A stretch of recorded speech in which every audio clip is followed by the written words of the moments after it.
So I'm going to begin today with posing a question. What is sleep? Think about this. We spend a vast majority of our personal lifetime cumulative experience in this fascinating state. In fact, we all know what it feels like to go into work with 3 or 4 hours of sleep under our belt, where we feel that lack of mental acuity and that downward shift in mood. In addition, you're going to spend up to 36% of your lifespan in this state. That's 25.6 years for the average human lifespan. So this truly begs the question, why do we sleep, right? From an evolutionary lens, and to answer any question, you have to look at it through an evolutionary lens. You can't eat, okay? This is a prerequisite for survival. You can't mate. We all know that sex is the engine of the evolutionary process, and that's a big no-no. You can be eaten while you're in this semi-conscious and unconscious state. So there's some serious cost to doing this for as much as we do it. That's led sleep researchers such as Ross Chafin to say that if sleep does not serve an absolute vital function, then it's the biggest mistake the evolutionary process ever made. These are bold words, but words I think worthy of consideration. The issue is confounded even more when we look at how much variability there is in the animal kingdom in terms of how sleep is expressed. So for example here, the brown bat sleeps almost 20 hours out of its 24-hour circadian cycle. This adorable little hedgehog here clocks in at 16 hours. And the giraffe only sleeps 4.5 hours out of the day. It's bizarre, but I guess if I was sleeping with my head on my ass, I would only get about 4.5 hours of sleep in a day anyway. So when we actually look at mammalian patterns of sleep, what do we see? In fact, when we do what we call phylogenetic analysis, that is controlling for the relatedness of species evolutionarily, we see that the more closely related the species is, the more similar the sleep characteristics are. So we can actually see, in the past 10 years, we've made some major strides in this, and we can actually see a few patterns emerge as to what might be the best explanation for what sleep does for us. So if you're an herbivore, you're going to sleep less than a carnivore. This is sort of intuitive, right? If you're the apex predator, you're the one setting the speed limits on what other animals are going to be able to sleep. If you have a fast metabolism, such as this common tree shrew, you're going to sleep less than animals that have a slower metabolism, such as this sloth, three-toed sloth. 17 hours out of the day. Kind of makes you want to be a three-toed sloth. And then what we also find is that on a species level, and I'll break this down for you a little bit here. On a species level, if you invest more in your immune defense, that is, on the average species level, you have greater number of white blood cells, then you're going to actually sleep longer. So this x-axis, the horizontal line there at the bottom, that's actually a log-transformed version of total sleep time. So the more you sleep, the more white blood cells you have in your body. And in fact, the inverse relationship is true for parasitism. The more you sleep, the less parasitized you are on average as a species. So what we see here is the emergence of two very critical dimensions to the problem, the puzzle of sleep. That is quantity and quality. So ecology, all these kind of big players that I just mentioned right now, ecology sets the limits on quantity, on total sleep time. Once you have that parameter set, though, within that, that's where quality comes in. And this is where primates actually shed a lot of light, perhaps, on why we sleep the way we sleep. So this will be the medius graph, and I'm going to try and break this down for you all. On stages 1 and 2, this is what we call light sleep. Now, in light sleep, this is, you go from the transition of being awake to this stage in light sleep, and the trade-off here is that you're actually much more aware of your surroundings in this stage of sleep. In fact, you can wake up pretty readily, especially if someone calls your name. You can wake up pretty readily in this state. The trade-off is you're not getting some of the really critical benefits of the deeper stages of sleep. The deeper stages of sleep are slow wave and then REM. When you're in stages 3, 4 there, you see those really big lines that are going up and down. That's your thalamus communicating with your neocortex. it's this cleansing motion. It's actually part of the metabolite process that clears out plaque in your brain. Really critical for you to be able to think clearly the day after you sleep. The issue is here, when you're in this stage of sleep, it's actually, your arousal threshold is actually much higher. So if someone's gonna call out your name in this stage, it actually might be harder to wake up. Where you are in a stage of behavioral paralysis is REM.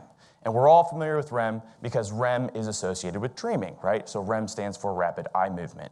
When you're in this stage, you're essentially as close to dead as you will ever be, okay? You're actually in a state of behavioral paralysis, which from an evolutionary standpoint, if you're an ape sleeping in a tree, might be good. You don't want to be acting out your dreams while you're 20 meters in the air.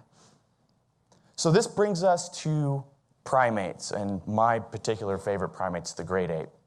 So as a graduate student at Indiana University trying to figure out how I was going to make my mark, make a contribution to the field, I discovered this, well, I didn't really discover, but I came across this fascinating behavior of sleeping platform construction. And so if you're a chimpanzee and you've done a full day's foraging, full days of activity, and you're settling down for the night, you're going to find a place in the gallery forest canopy where you can scale up on average about 12 meters, break these frame-supporting branches inward, and then form a weave. I like to call this the box spring, okay? And then you're gonna take ancillary branches, you're gonna break them in, they have a little bit more foliage on them, and you're gonna integrate that into the weave itself. I like to call this the mattress. And then, if you want a really high-quality night's sleep, you might go up to 50 meters sometimes to get the really plush foliage, bring it back, use it as a pillow. So what we have here is functionally a tree bed, okay? And this is remarkable because all the great apes do this. Orangutans, bonobos, common chimps, gorillas. The stark contrast is no other primate does this, okay? If you're a baboon, you're gonna sleep on your ischial callosities. That's a fancy word for butt pad, okay? You're gonna sleep on your ischial callosities on a cliff face or on a tree branch. If you are a large-brained monkey, such as this capuchin monkey in the center, you're gonna sleep prostrate on a branch. If you are a gibbon, so if you're phylogenetically closely related to us, and we heard those gibbon calls from Topher's talk, they were really awesome, but these animals are very closely related to us on an evolutionary scale. They don't use sleeping platforms. So this is what drove me to go out to my field site at Toro Simliki Wildlife Reserve, a field site that my advisor has run since 1996, and I wanted to investigate, look into the mind of a chimp, why he or she was selecting the kinds of sites that they selected. And here, I'm clog ascending this tree, making it look relatively easy here, but I remember very intimately the first time I went out into the forest after about a week's worth of practice back in the US, literally going out once to do this. And I remember going out into the forest with my doctoral supervisor and 2 UA rangers. I had 45 pounds of equipment on my back. It took us 2 hours to find our first beautiful chimp sleep site. So I'm getting out all this equipment, and it took me about 45 minutes. I was really green. And there's a throw line and a throw bag. And the idea is that you want to throw it over the crotch of the tree. That's going to allow you to hook up your equipment to safely scale up in there, and so I could get the data that I needed. Well, after 2 throws, I get that throw line caught in the tree. And I'm thinking, okay, now I can show how resourceful I am because I brought a spare throw line. You can see where this is going. Threw it up into the tree, and it gets stuck. And as I go through a downward psychological negative feedback loop of despair, because I think I traveled halfway across the world for absolutely no reason, my friend, who was an Ugandan ranger, kicks off his gumboots, scales up this tree like you or I were walking down a sidewalk, 20 meters into the air, scales up the tree, grabs the throw bags, scales back down with a huge smile on his face, hands them to me. And it was at that point I realized I'm gonna have to learn how to climb like a Ugandan ranger. So I totally did, and it really increased the efficiency by which I could generate this data. But nonetheless, for the really dangerous climbs like this one, I had to use that equipment. So, like, I'm sure Topher understands this principle, but we were literally going out on a limb to generate this data. So what we discovered up here is, in fact, chimpanzees really care about where they sleep. In fact, at Simliki, it offered a perfect opportunity because they select this one tree species called African ironwood. The genus name is Cyanometra alexandri. And they select this 8 out of 10 times, even though it's only 10% of the home range. So this was a perfect opportunity to look into a mind of a chimp. Why were they selecting this particular species? And what we discovered was it had the most bending strength, it was the most pliable, the internode distances between the leaves were actually the shortest, so it could really, remember that weave I was telling you about? It could really hook into that weave. And it even, with mosquito catching tests, it even repelled insects, okay? So Christine Delamore at National Geographic wrote this up. It was a beautiful article. And the lesson we can take here is that wild great apes really care about where they sleep. So back home at the Indianapolis Zoo with Dr. Robert Shoemaker, I wanted to push this research a little bit more. I wanted to see what happened when we manipulated the quality of sleep environments for other great apes, like the orangutans. So this is AZ. He's a fully flanged male at the Indianapolis Zoo, and AZ is a master sleeping platform builder. Okay? He would spend sometimes up to 50 minutes building a sleeping platform. And what we did was we introduced these high-quality sleeping materials, and we measured sleep physiology. Here is AZ in a REM state, right here. As far as I know, that's the only video ever recorded of an orang in REM state, I'm pretty sure. What we discovered was something actually pretty remarkable. This is that moment when I was doing data analysis in my dissertation. I was like, wow, okay, this is cool. So what we see here is that on the horizontal axis, you have sleeping platform complexity. That's when we gave them all the pillows, blankets, memory foam mattresses, sheets. We gave them all those materials, and we didn't have to teach them anything. They took at it, and they made these super beds, right? So the nights where they had access to these super beds, they actually had less fragmented sleep. So fragmentation in your sleep, that's bad. You don't want that.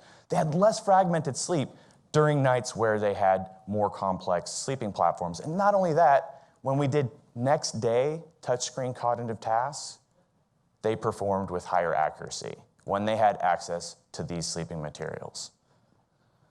So what this tells us is that great apes really care about how they sleep, and in fact, it may improve their minds. So I've talked about the great apes a little bit, but what about us? Where do we fit into the scheme of primates? And this is why I love evolutionary biology, because it's all about the comparative method. So humans are bizarre. We're bizarre for lots of reasons. But one of the things that makes us unique is, as you can see in the top there, we actually sleep the least out of every primate yet recorded. That's kind of counterintuitive, right? Because we think sleep is good. Yet, we have the highest proportion of REM sleep. By far. 25% of the night we spend in REM sleep. And remember I talked about the cost associated with low quality sleep versus high quality sleep? We're really vulnerable when we're in this state. So something had to happen during our evolutionary trajectory. Perhaps that transition from our Australopithecine ancestors that were in the trees. When that transition occurred and we came on the ground and we were full-time terrestrial, perhaps that was when we had this shift in sleep quality. So in fact, human sleep may be unique, and maybe the take-home point here is that for us, it's quality over quantity, okay? But before we can make this statement, I think there is an absolutely essential line of future research that has to happen. In fact, this is where I'm taking my research. At the end of this month, I'll be going to the village of Mendena in Madagascar, the Marojejy National Park, and I'll be working with a population that doesn't have ready access to electricity. Our culture is inundated with light. So I want to see how this affects sleep activity patterns in a culture that has a normal lux, light environment. And with the generous funding of National Geographic, I'll actually be going at the end of the year with a collaborator of mine, Alyssa Kertenden, who's worked for a decade with the Hadza. We'll be going out to Hadza land in Tanzania and working with hunter-gatherers in the very same environments that our ancestors evolved to answer questions about sleep phasing in human evolution. So in summary, big brains do need big beds, and as a Homo sapien, as a great ape, and as a primate, I wish you all lots of deep, slow-wave delta activity and REM, dream-inducing REM. That being said, I do appreciate you staying awake for this presentation. Thank you.